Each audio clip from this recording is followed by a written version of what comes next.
What's up vlog? Welcome to Daily Me.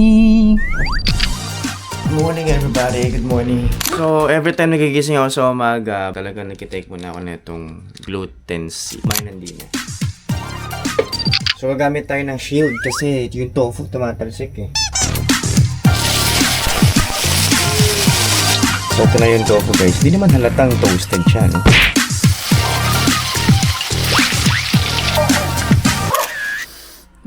Ang bango ng luto ko. Ang sarap niyang amuyin. Ayan no, ang sarap niyan tignan. Taste test. Wow. Wala, nasarapan lang ako sa luto ko. Kain tayo. Apolado pero sa'yo ano? Hindi pa sa akin.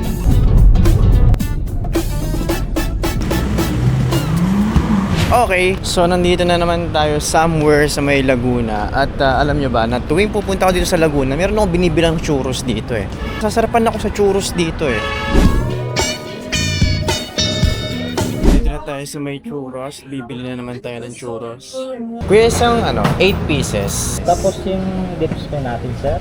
Matcha tsaka dulce de leche.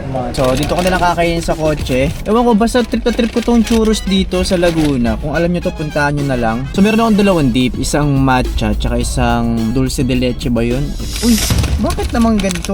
Uy, nadidisappoint ako ha. Bakit walang mismong lagayan? Parang binagsak lang dito yung churros sa sa may paper bag. Dati meron tong parang na karton na. Ano ba naman yan? Ba't ganyan? Nagbabago tuloy yung tingin ko sa inyo. Kayo pa naman yung pinupunta ko. Bahala na. Basta makakain ko to, okay naman ako dito. Churros. Tapos matcha dip, guys. Ay, matcha dip. Sarap. Sarap guys, oh. Matcha dip. Wow.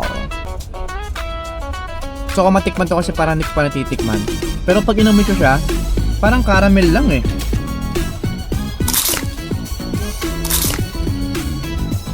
Caramel lang. Sarap. Ang sarap ng matcha.